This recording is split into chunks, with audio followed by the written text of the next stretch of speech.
Hi everybody, and welcome to our AP Lazer workshop today. For all you coming back, welcome back again. If you're joining us for the first time, welcome. What we're going to be doing today is we're going to be working with a round piece of slate. And I'm going to show you how to set up this file properly within Corel Photo Paint, process this through PhotoGrave, and then how to make sure that you're centered up when you're dealing with a different shape other than something that's square. So I've done a little bit of prep time ahead of this.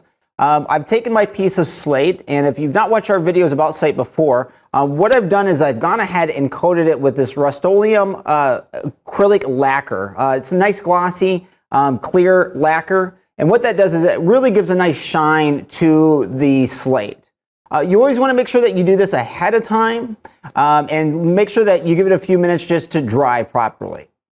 So without further ado, we'll go ahead and jump over into our program and we'll see what we're working with here today. So what we're going to be doing is we're going to be working through Corel Photo Paint because this is a photographic image that we're going to be working with. Now this photographic image is a little bit different, and I'll show you here as I get set up. The piece of slate that I'm working with is a round 10 by 10 piece of slate. So we're going to name our file round slate. I've got my sizes right here, 10 by 10, and the resolution is 150 dpi. And I'm going to go ahead and hit OK.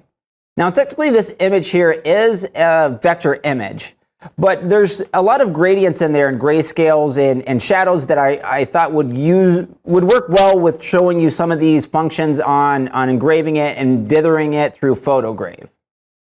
So I'm going to go ahead and import in my image here.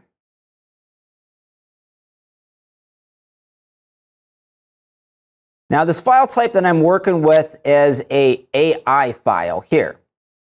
And so this is showing me when I'm converting this or bringing this in as an AI, it's showing my pixels and also my resolution, which is pretty small. It's coming in at about 72 dpi. Hit OK. And this is our image here.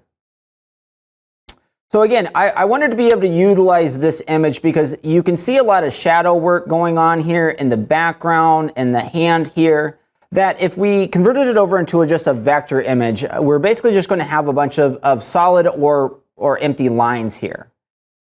This is a great example of showing you the PhotoGrave process and how to dither correctly. So the first thing we're going to do is I'm going to kind of minimize this a little bit here. And I'm really going to concentrate just kind of on the hand here. So I'm going to go ahead and go up to Adjust, and I'm going to desaturate this. Just to try to drop the color out of it, just make it into a simple grayscale here. I'm going to come back over to my objects here. I'm going to double click on my object 1, abbreviate for my original here, and go ahead and duplicate that image there. Again, this process here, I just like to duplicate my original one so I can come over to this eyeball and just turn that off. That way, anything that I'm changing or editing is all going to be on this layer here. Call this one our mask. So we're going to do a real quick process here, but I'm going to show you a few different ways to do a mask. Now, a typical mask is over here in the left-hand side toolbar, and if I hit my drop-down arrow, I can select an ellipse mask. So when we just come in here, we draw a circle, and we do a mask.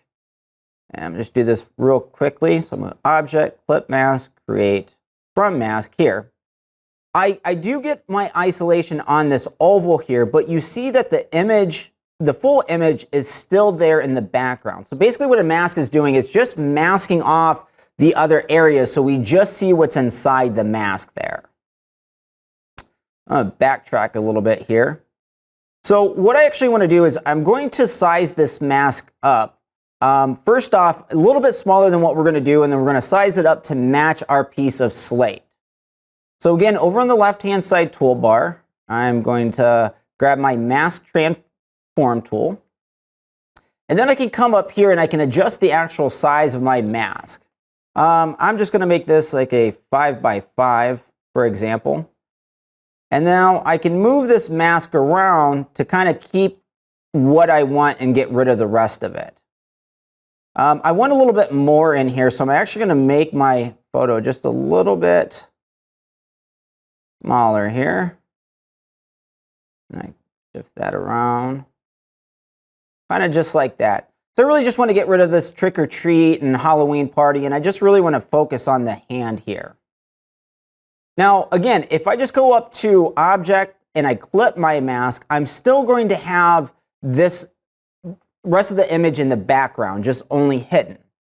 But if I actually come over to my mask and I right-click on that, what I can do is I can come down here and I can crop Object to Mask. So when I select this, you can see that it gets rid of the rest of my image in the back, and I'm left with just the part that I would like. So I'm going to go ahead and scale this up a little bit. And I do have my mask marquee on, which is showing me my mask right there. I can actually going to go ahead and turn that off there. And bring this in. So here what I can actually do is I can actually size this up now using my ratio here to my 10 by 10. Because I already adjusted my mask to an even number, which was the 5 by 5, I can lock my ratio here and then go ahead and increase that to 10. And it's going to adjust my height there. And then I want to come over to my Align and Distribute tool here and just kind of make sure that I'm centered up, just like so.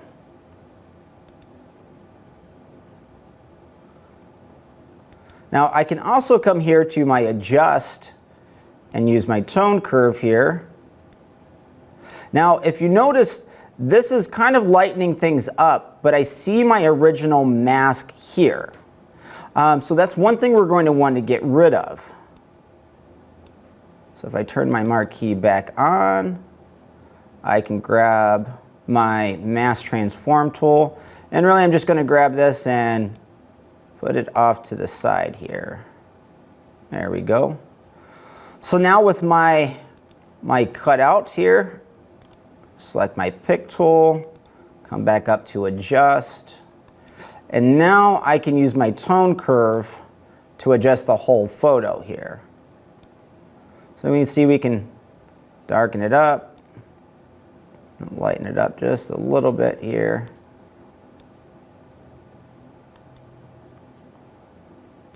And hit OK. So from here, I'm going to go ahead and export out my file now. I want to switch this from a JPEG to a Windows bitmap. Go right to my desktop here and round Slate. And at export, we're going to save this as a flattened image here. Okay. Just like so. Now, when we export out of Corel Photo Paint, we're always going to take the entire working area. So this is going to come out or get exported out as a square. Again, once we get into our RD Works program, I'm going to show you how real quickly to set this up for the round piece of slate that we're doing to make sure that we're staying centered in on everything. So for right now, I'm just going to go ahead and minimize this, and I'm going to open up my PhotoGrave. I'm going to go ahead and open up my image, round Slate here. I'm going to select my material. Now, typically in the past, I've always gone with the black granite setting. I was speaking to another customer a couple weeks ago, and they were saying that they had gotten some really good jobs or results out of the black marble. That the marble is just a little bit softer of a material than the granite, so it's a lot more similar to the slate, which also is a softer material than granite. I've actually done some experimenting with this, and I have found that to be correct and accurate information. I have been getting a lot better engravings with the slate using the black marble setting here. So we're going to select that and go ahead and hit OK. I'm going to go ahead and we're already in our interactive mode. So of course, the first thing I'm going to do is I'm going to adjust my machine DPI from 200 down to 150. And there we go there. Now, because this is more of like a vector style kind of drawing per se, what I am going to do is I am going to come in here and I'm going to adjust my extent up.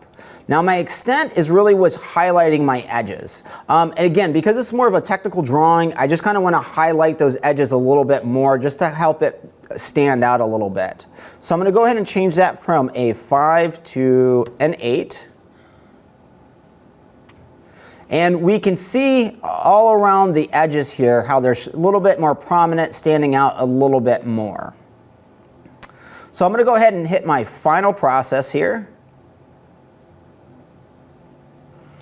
I'm going to save my image. I want it to be an engraved image. I'm going to hit OK.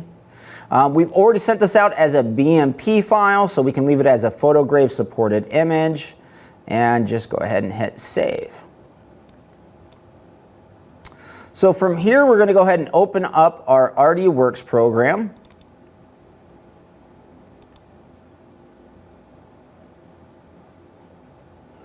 And import in our image or desktop, and there it is there.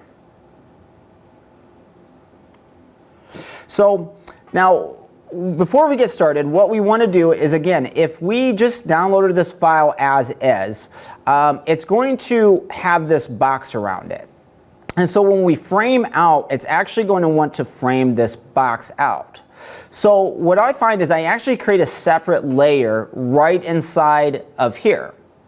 So I'm going to change my BMP, my engravable layer right here to blue. And then I'm going to come over to the left-hand side. I'm going to grab my ellipse tool.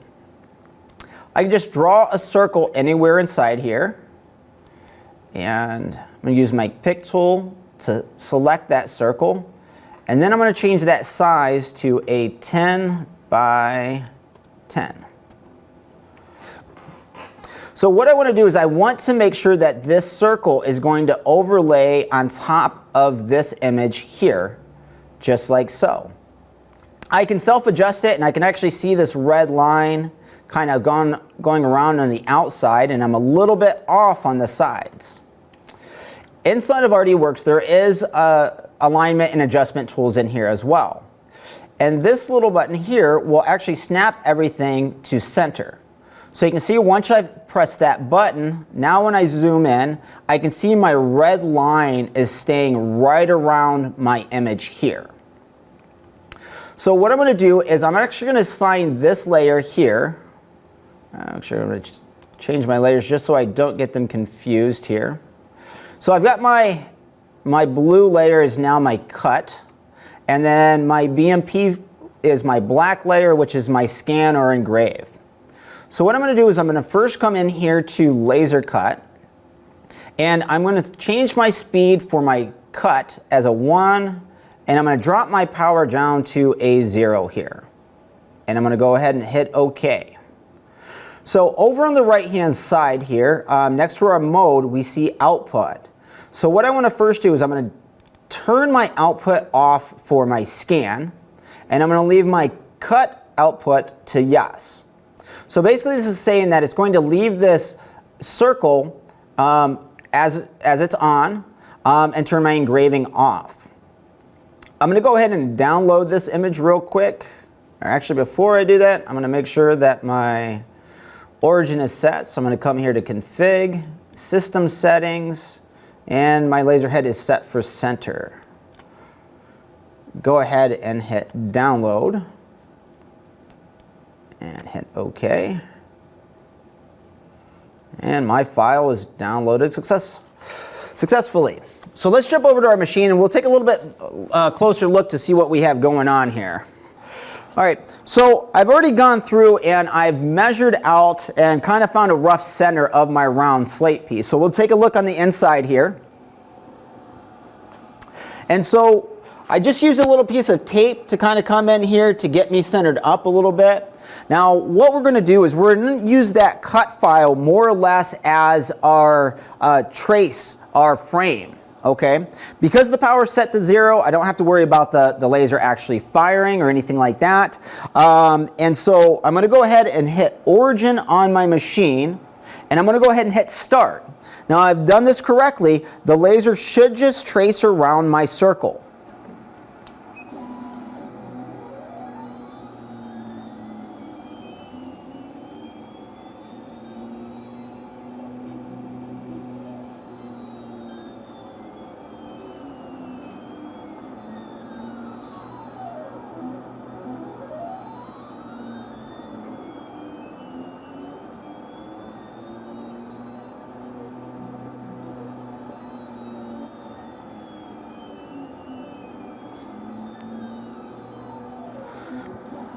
So it does look like we could use to be shifted up just slightly. So I'm actually going to choose to shift my material just ever so slightly instead of adjusting my laser head here. And then I'm just going to go ahead and hit start again just to see how that falls.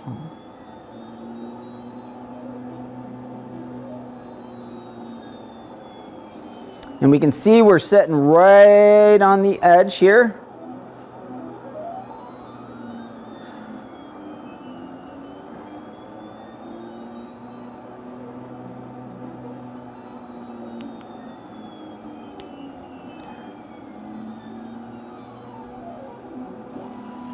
All right, we're back to center.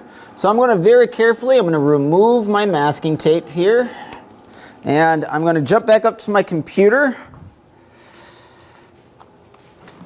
And I'm going to turn my cut output to no and my scan back to yes. So again, output for our cut to no, our engraving to yes. And we're going to go ahead and download this again. Hit OK. I'm going to override the old file there.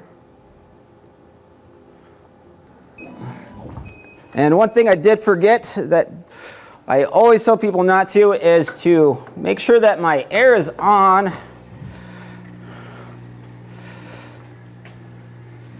And I am running a little bit slower here, and I'm actually going to adjust this speed and power as well since I'm here.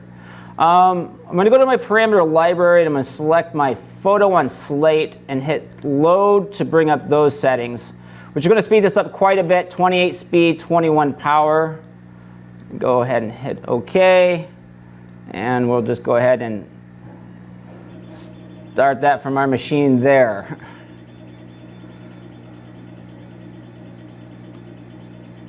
All right, that's a little bit better there. So we got a couple questions here. I missed where you can go to. Michelle's asking where to find the tone curve. Oh, and she has found it already.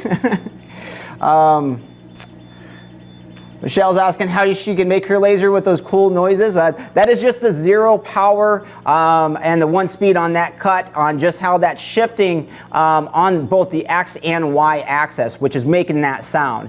Typically when you're engraving, you're just moving left to right and slightly shifting front to back there. And then somebody else asking what speed and power I was using. Typically I run most of my Slate at a 28 speed and anywhere from a 21 to 23 power.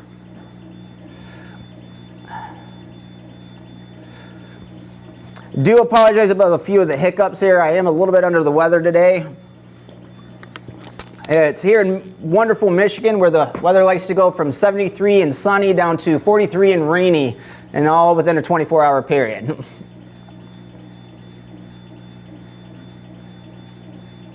Now, if any of you are looking for Slate, it is by far one of my favorite materials to work with.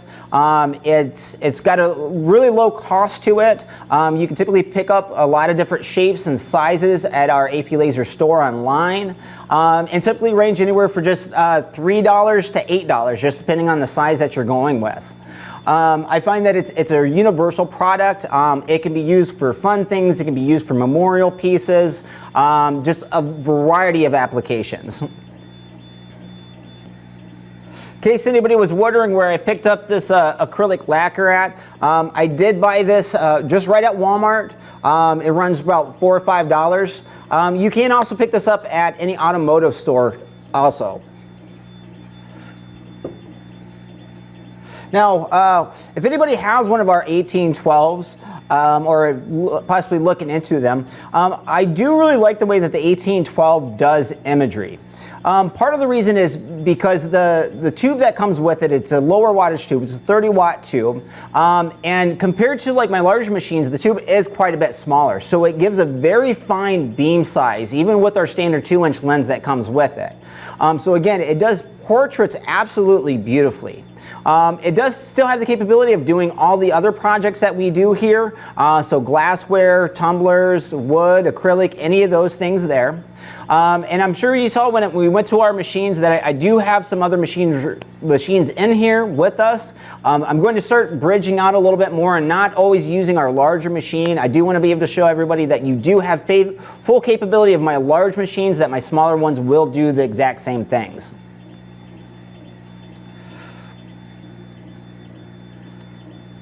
In case anybody was wondering where I got this image as well, this again is an image that I got right off of Big Stock. Again, it was a little bit lower resolution of an image, and I always want to show everybody that, you know, you don't always have to start off with the highest resolution, a 300, 600 dpi image. If any of you have seen the one video we did where I was engraving on a mirror, I actually used the photo of my grandparents from World War II, which was a very old photo, real low resolution.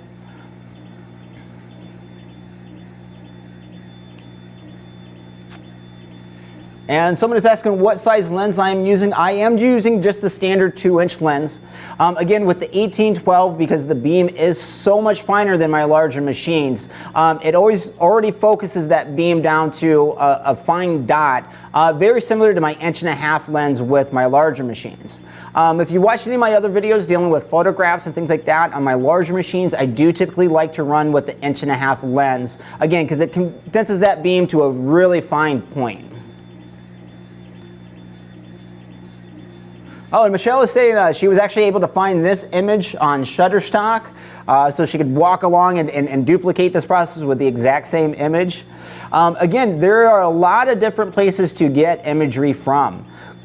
Shutterstock is a great resource, Big Stock, even Etsy when you're looking for single images. I always just like to point out different places I can get imagery from.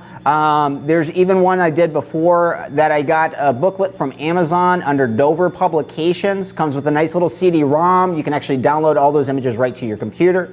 They actually come in BMP and JPEG formats. You can get them for a variety of different types, anywhere from like tattoo art to Christmas decorations and holidays to borders and edges and things like that.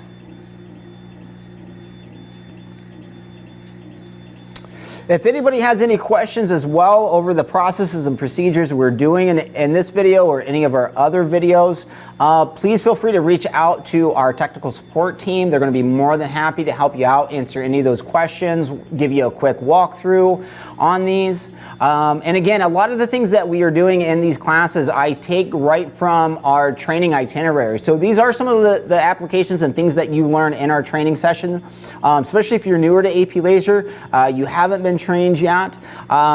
Please, reach out to us, make sure that we can get you on our training calendar. The workshop's purpose is mainly just to kind of take all that information, because it is a lot of information, and kind of condense it down into usable information. Beyond just saying 2 + 2 = 4, we want to just show you how to actually work that formula through. Michelle's asking if the settings are different for her 2816. There may be a little bit of a variance in that, especially when the power comes into play at it. I do find these settings almost universal across all my different machines. They all work about the same. But yes, you do want to definitely take a look at that. Make sure that you sample out, get those settings. In case anybody was ever wondering where I'm getting this parameter library or these presets from, when I do run a sample and I find that it's a good setting, what I can actually do is I can click on my parameter layer parameters here, and if I go to this parameter library, I can actually save these settings, so I can click Save As, and I can name it based off the type of material that I'm working with. So you see over behind it, I've got photo for slate, acrylic, 1/8 inch acrylic cutting, mirror, tumblers, things like that. And you can even leave yourself notes. That's why when you are switching between the different materials and you're going back to something, you can real quickly come in here, select this setting here, and then just hit load. So this looks like our project is done. Let's go take a look real quick.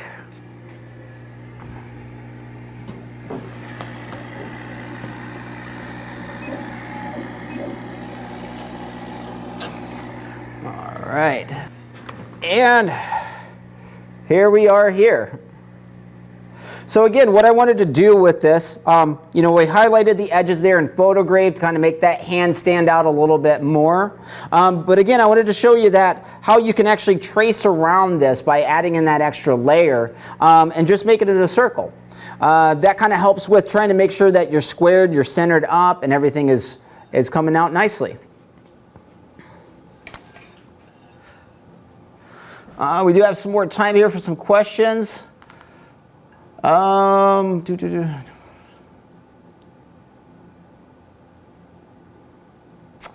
have Michelle asking about a question about last week. She has 2 folders of laser settings as files. Is there a way to import those files into the parameter layer library? If those are, if Michelle, if what you're asking, if those are saved like project files and things like that, that do save those settings, then yes, you can go back into that parameter library and just save them in there by following the exact same steps. You would just bring that image in, double click on that layer and save it. As of right now, I'm not familiar about a way with just importing in those settings, but it is something I would definitely look into and research a little bit more and try to get you an answer later on here.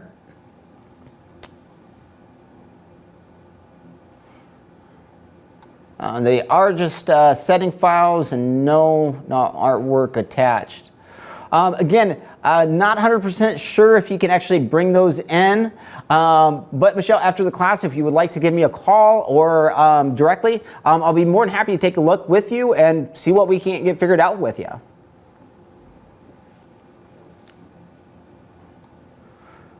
Again, any questions over any of the things in this video or any of our other videos, please give our technicians a call at 844-364-8211. They'll be more than happy to answer any of your questions and get you directed and kind of re-show you if you need to. So if nobody else has any more questions or anything like that, we'll go ahead and start wrapping it up. Again, thank you guys all so much for being here with me. I do thoroughly enjoy these, and hopefully you guys find them enjoyable and informative as well. And again, any questions, just give us a ring. We're always around to help. So guys, have a great Monday, and we'll talk to you later.